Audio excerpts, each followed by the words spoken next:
The European Union and the United Nations have also raised concerns over the pre- and post-poll violence, detentions and killings in Uganda.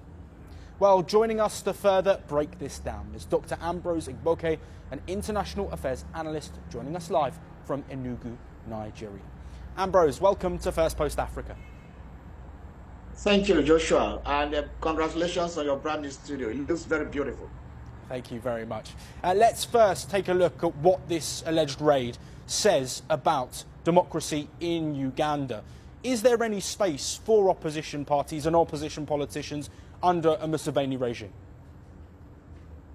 Uganda's case has been particularly peculiar. Since their independence, they have not been very lucky with smooth transitions.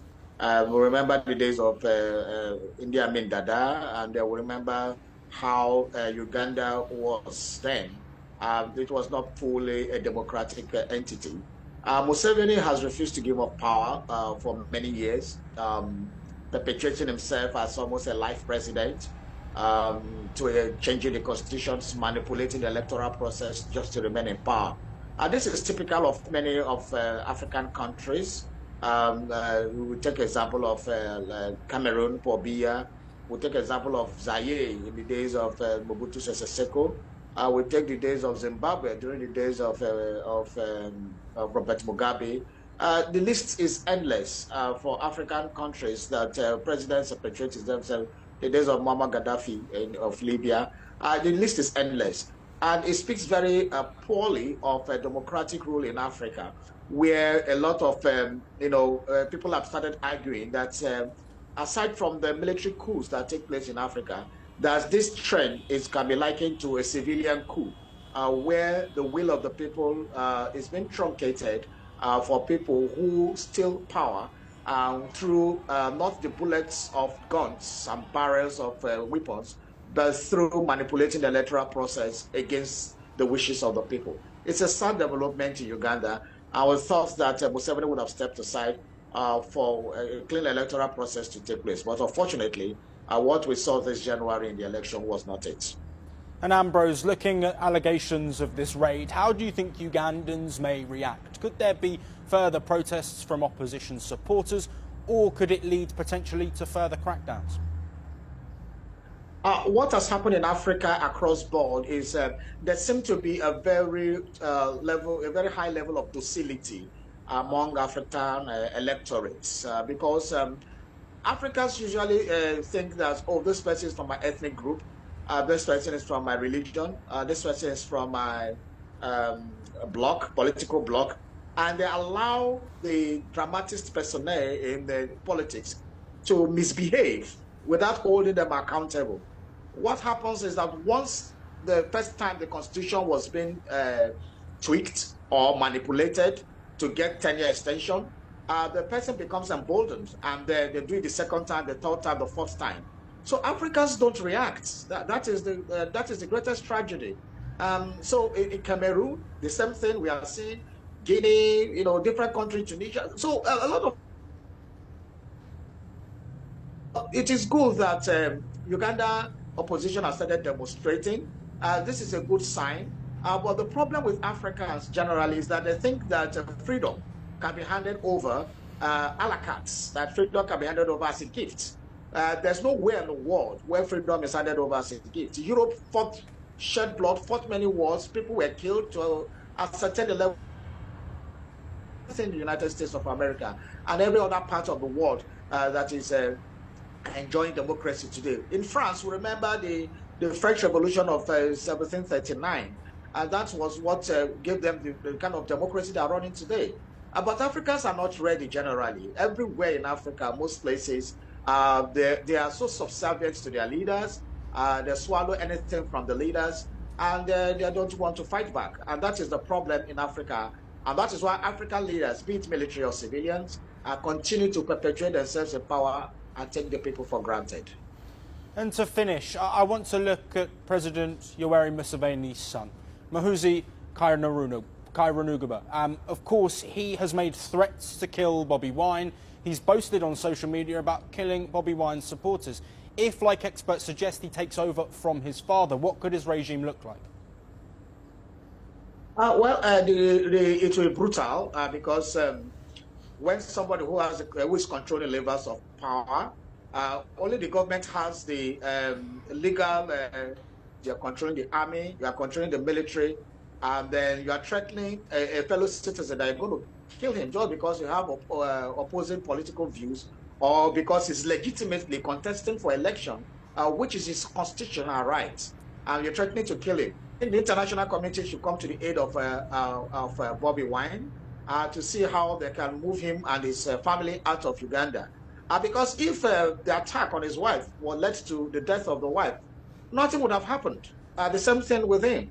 So it is time for the international community to come to his assistance because it's not safe there. His family is not also safe. And to see if they can extradite him out and then maybe offer him political asylum somewhere while he fights back. This kind of thing has happened in Nigeria in 1993, 94. Where the winner of the election, MKO Abiola, was hunted down and he had to leave the country. Unfortunately, when he returned to claim his mandate, he was killed. So these are recurrent factors in African political, architecture. And the sooner that we stop it, the better for the African continent, because these kind of actions have led to the, lack of development in the continent.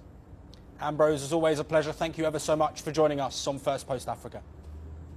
Thank you for having me. Who is not elected but continues to present himself as president, Museveni, has a son who is taking pride in having murdered many members of the party that President Wine heads, and has extended himself to a large number of threats involving loss of life. As you are aware, I defended Bobby when he was illegally taken in Arua years and years ago, and was with him, was able to free him from torture and get him medical help in the United States. And brave beyond brave is what I can say about this man, who is risking his life for the people of Uganda. And as you know, 70% of the populace is under 17.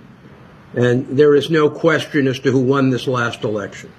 Well, but Mr. Amsterdam, some of Bobby Wine's critics say that there were reports in the international media that he has been arrested by the police or the UPDF, the National Army of Uganda. However, the UPDF and the police came out saying that they have not actually arrested or kidnapped him.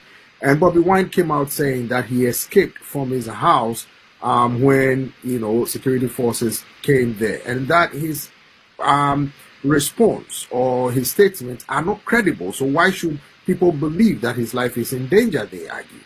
Your take? Look, let's be really clear. They shot his bodyguard in Arua. They shot the gatekeeper in Kampala. They've admitted to killing many of the members of his party. It is not a stretch to talk about the risk that Mr. Wine is in.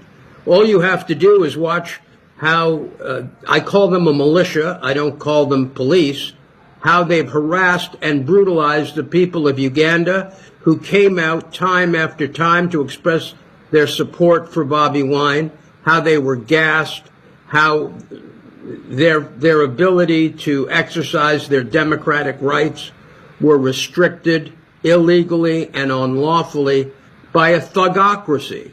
Uganda is a thugocracy. There is nothing, there's no word for what's going on in Uganda today other than a disgrace. And it's a barefaced thugocracy that the United States and every civilized nation should condemn. And Bobby Wine's safety, after having won that election, should be paramount in the minds of foreigners, especially foreign donors or those countries that work with Uganda. Well,